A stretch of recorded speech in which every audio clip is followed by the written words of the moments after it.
En este vídeo he realizado el mayor experimento hasta la fecha con la finalidad de analizar cómo afectan las sombras, las nubes y otras variables a la energía captada por mi panel solar. Para ello he utilizado una estación de energía Bluetti EB180 y un panel solar monocristalino de 455 vatios. Con toda la información que obtengas viendo este vídeo, podrás valorar por ti mismo dónde, cómo y cuándo colocar tu placa solar para captar la mayor cantidad de energía. ¿Sabías, por ejemplo, que una misma sombra afecta de manera diferente dependiendo de la parte de la placa solar en la que incida? Es que la diferencia es bestial, ya lo verás. Así que quédate hasta el final del vídeo porque vas a alucinar con los resultados. ¡Empezamos!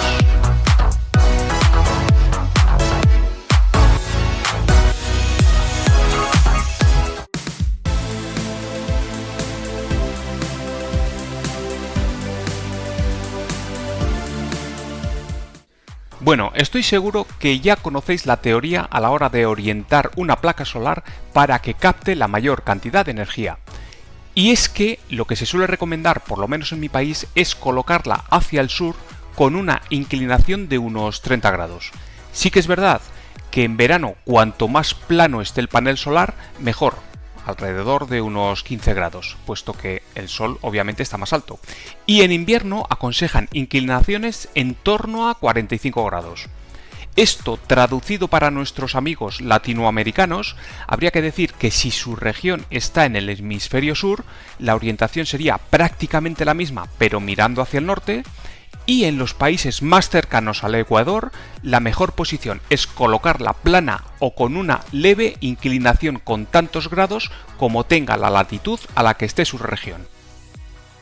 Pero bueno, en este vídeo no solo voy a analizar y medir esta variable, sino que voy a tener en cuenta otras muchas que repercuten en la cantidad real de energía captada por un panel solar. En concreto, las variables que vamos a estudiar en este vídeo van a ser, por este orden, el regulador de carga o MPPT, que va a determinar el rango mínimo y máximo que pueda admitir la batería. Además, veremos también el curioso efecto que se produce cuando la batería está a punto de completar el 100% de carga. Bueno, por otra parte, también veremos cómo la temperatura afecta y de qué manera. Además, veremos qué pasa si posicionamos el panel solar en la sombra. Por otra parte, también tendremos en cuenta la inclinación de la placa, veremos la diferencia entre colocarla verticalmente o ponerla tumbada en el suelo. Otro de los factores que estudiaremos serán las nubes, cómo afectan a la irradiación que se produce en la placa. Y finalmente dejamos para el final el curioso efecto que tienen las sombras directas sobre la placa. Y descubriremos cómo afectan de forma diferente dependiendo del lugar exacto del panel solar en el que incidan las sombras. Desde luego que no os lo podéis perder. Para llevar a cabo estas pruebas he utilizado un panel solar monocristalino de 455 vatios y 120 celdas y una estación de energía Bluetti EB180.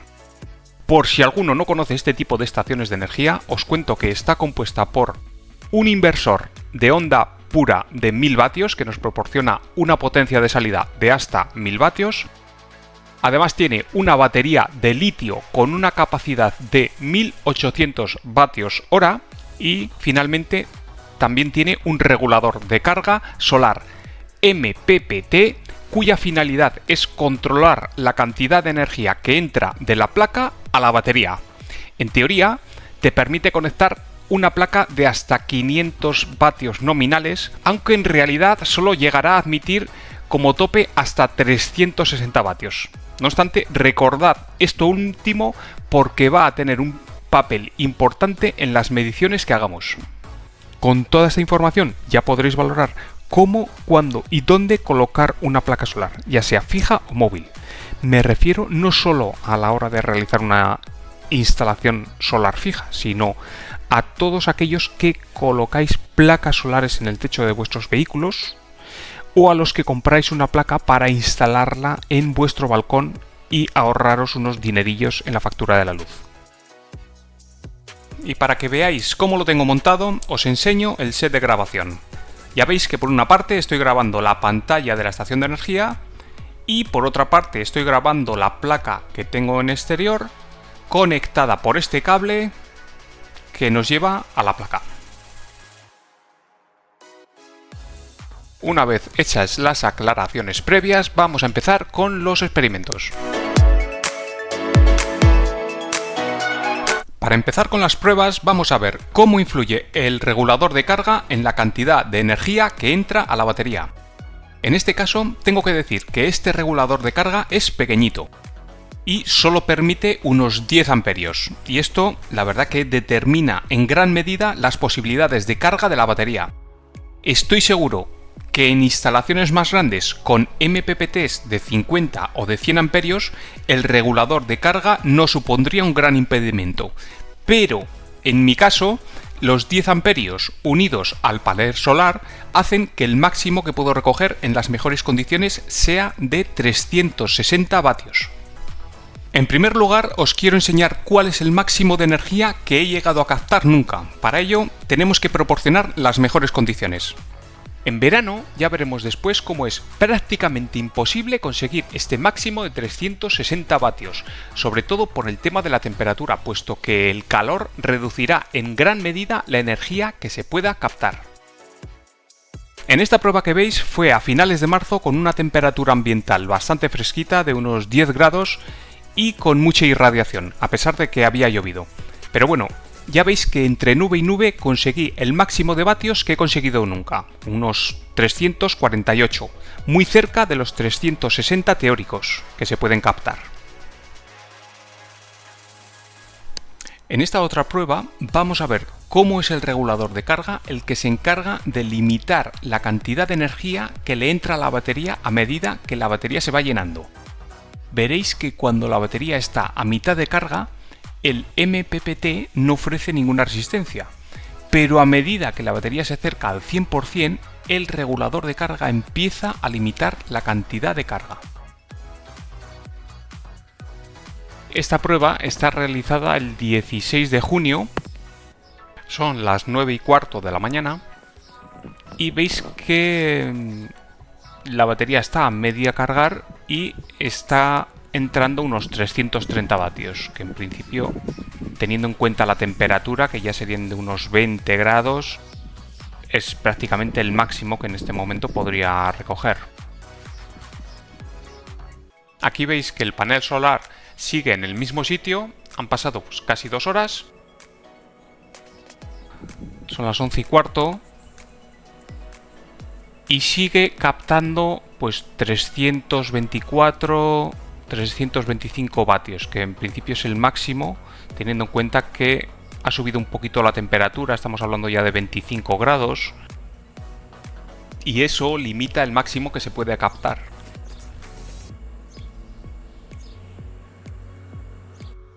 Aquí vemos que la placa sigue en la misma posición, ha pasado pues una media hora,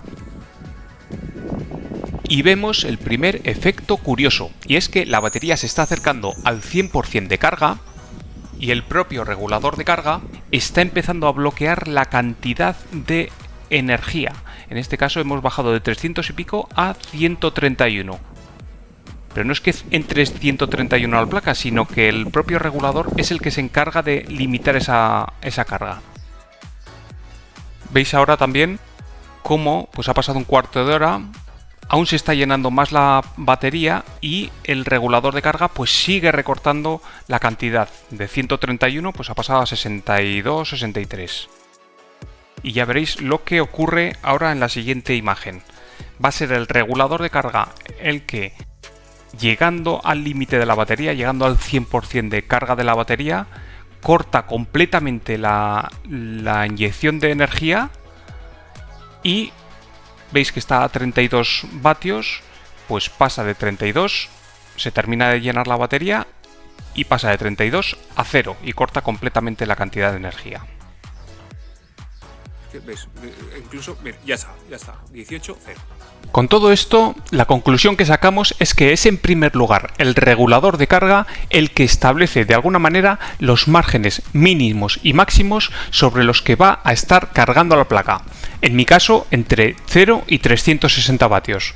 A partir de aquí entrarán en juego el resto de los factores que vamos a ver ahora.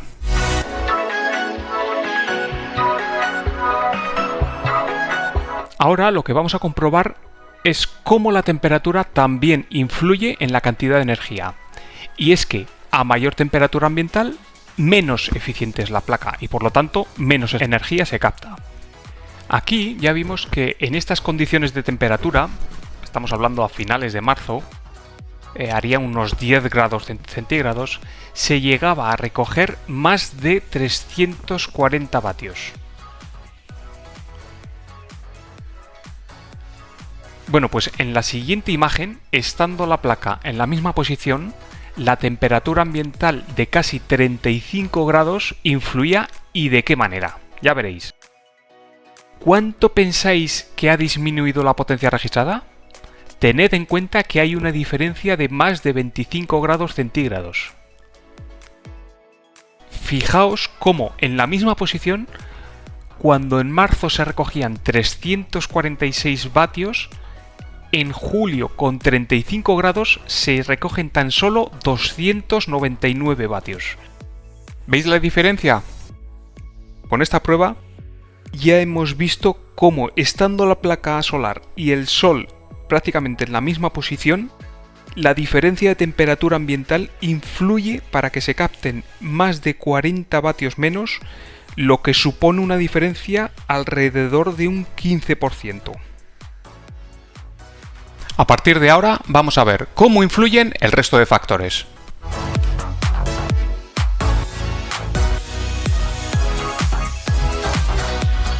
Hasta ahora damos por hecho que si pones la placa al sol recibe energía. Vale, estamos de acuerdo. Pero ¿qué pasa si la placa está en sombra? ¿Se recibe energía? ¿Sí o no? Y en caso afirmativo, ¿cuánta potencia puede captar? En esta prueba vamos a comprobarlo.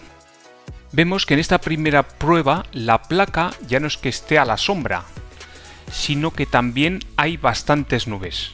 Veis cómo está muy nublado y la irradiación pues no permite siquiera que las columnas hagan sombra. Vamos, no hay ninguna sombra. ¿Pensáis que se está recogiendo algún vatio? Pues a pesar de estar en sombra, veis que se recogen hasta 35 vatios. Y en esta otra imagen, la placa también está a la sombra, realmente está orientada al oeste, son las 10 de la mañana, y el sol está aún en el este, obviamente. Y como podéis ver, pues a pesar de estar completamente a la sombra, aún puede captar en torno a unos 25 vatios, como veis.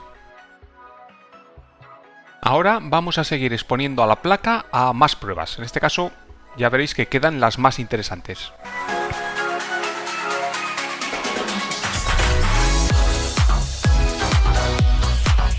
En esta nueva serie de pruebas vamos a ver cómo influye la inclinación de la placa respecto al sol.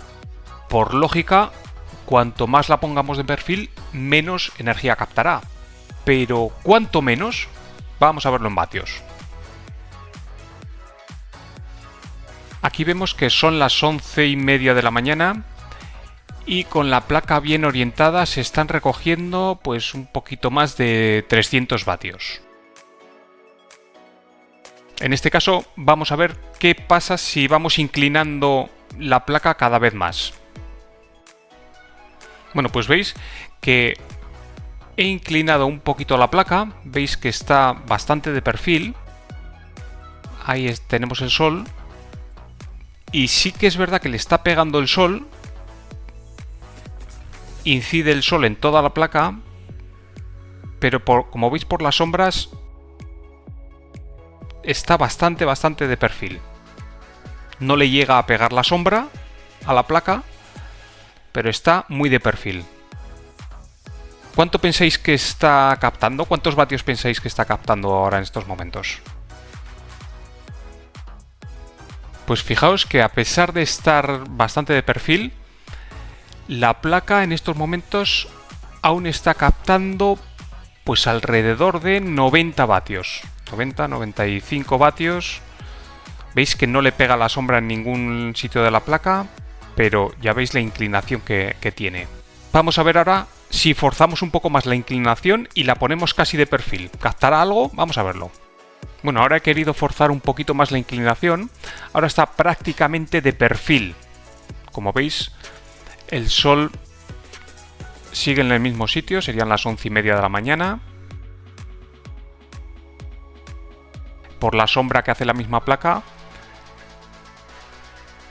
el ángulo de inclinación que hay respecto al sol. Le sigue pegando, pero bueno, está muy de perfil. No llega a estar a la sombra, pero está muy de perfil. Casi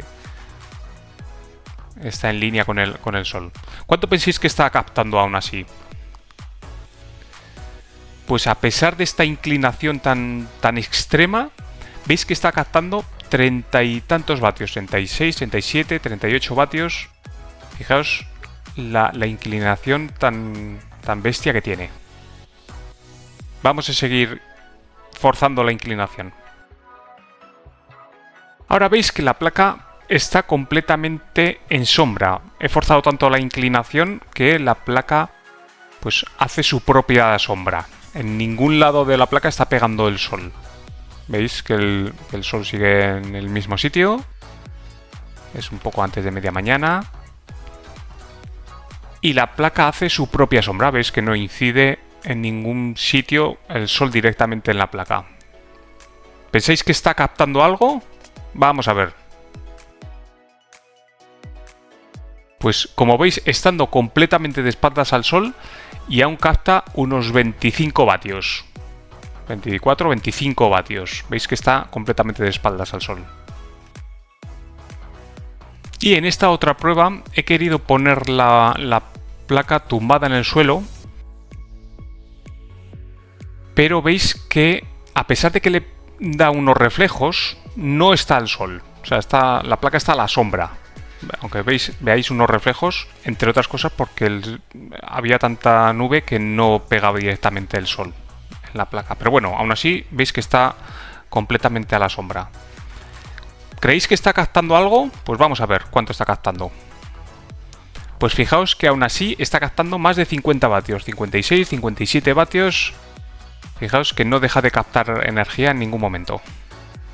Ahora vamos a hacer otra serie de pruebas. En esta ya habíamos visto cómo pues más o menos a las 3 de la tarde en esta posición se estaba captando pues alrededor de 299 vatios. Bueno, pues vamos a ver qué es lo que sucede si en esta misma posición, orientada al oeste, vamos cambiando la inclinación.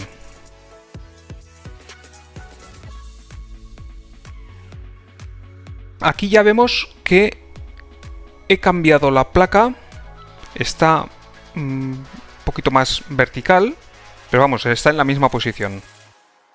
Veis que el sol sigue en la misma posición, a pesar de esas nubes.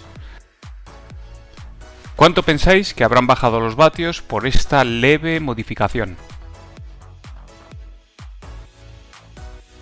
Pues esta inclinación ha disminuido la energía captada, dejando los vatios en un margen entre 210 y 250 dependiendo de las nubes. Bueno, pues en esta que está un pelín más vertical, hemos querido forzar la verticalidad. Ya veis que ahora no hay ninguna nube, el sol está cayendo de pleno. Veis que está un pelín más inclinada. Pues aún así está captando en torno a los 192-193 vatios. Veis cómo la inclinación pues ha ido cambiando la cantidad de energía captada. Como habéis visto, el ángulo de inclinación de la placa afecta y mucho a la energía captada, reduciendo de 299 vatios a 193, lo que supone una disminución de alrededor de un 30%.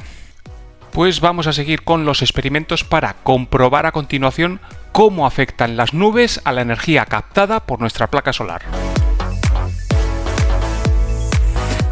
hasta ahora hemos visto cómo afecta el regulador de carga, la temperatura, la posición de la placa y su inclinación hacia el sol. Ahora veremos en qué medida afectan las nubes a la cantidad de energía que captamos con nuestra placa solar.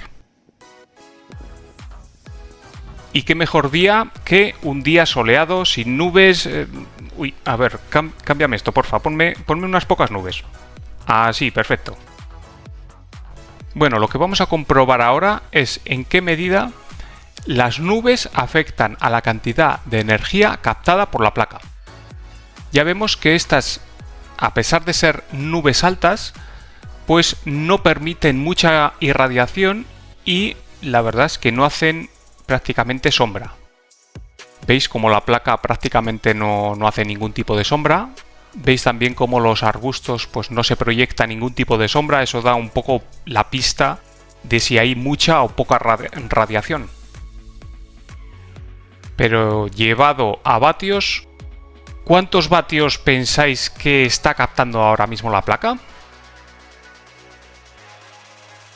Pues ya veis que a pesar de las nubes está captando entre 120, 130, 140 y este es uno de los efectos que tienen las nubes. A pesar de ser nubes altas, no tienen una constancia en los vatios. Lo mismo, siempre hay un margen entre 120 dependiendo pues de lo que se mueven las nubes, de si en ese momento pues las nubes son más gruesas, menos gruesas, si dejan más radiación, menos radiación.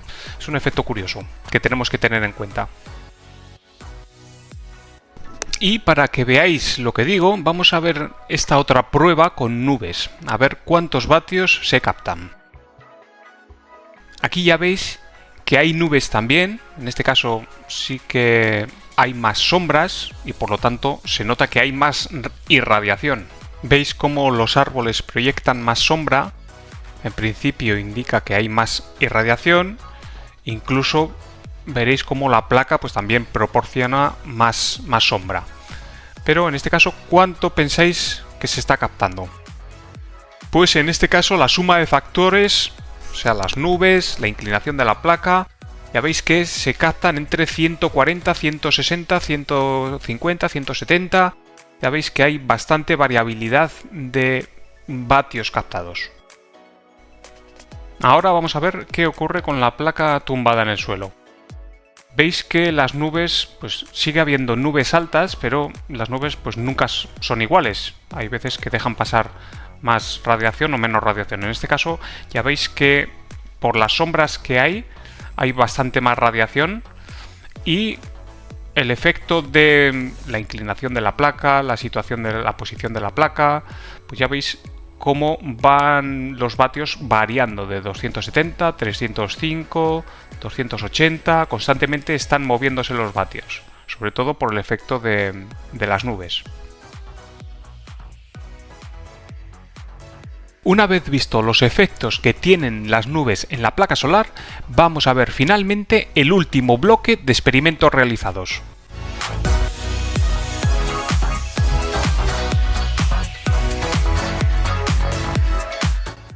Y después de haber visto todas estas variables, vamos a comprobar una de las que, en mi opinión, es de las más curiosas. Y es que las sombras afectan y de qué manera en la energía captada por nuestra placa solar. Pero antes de empezar con este último experimento, tengo que daros un pequeño dato técnico que es muy importante. Os explico. Como veis, mi panel está dividido por una banda central que separa la superficie en dos mitades. Esto es lo que se denomina tecnología half cell. Sin entrar en muchos tecnicismos, hay que decir que en estos paneles de célula partida, que es así como se llama, las células se dividen en dos secciones, actuando como si fueran dos paneles independientes. ¿Qué significa esto? Pues que si una sección se ve afectada por una sombra, la otra seguirá produciendo energía independientemente de su otra mitad, lo que reducirá el impacto de las sombras parciales en la producción total. Pero para entenderlo mejor, vamos a verlo como en un ejemplo. Para demostraros cómo afecta esta tecnología, vamos con estas dos pruebas que he diseñado. En esta primera, vamos a exponer a la placa a una misma sombra, pero lo que vamos a hacer es mover la sombra por la placa para ver cómo afecta esta única sombra a la energía captada. Bueno, pues aquí inicialmente ya veis que la placa está expuesta al sol, era un día de mucho calor y por lo tanto se están captando pues alrededor de unos 300 vatios, como veis. Bueno, pues vamos a ver qué es lo que ocurre si exponemos a esta placa a una sombra.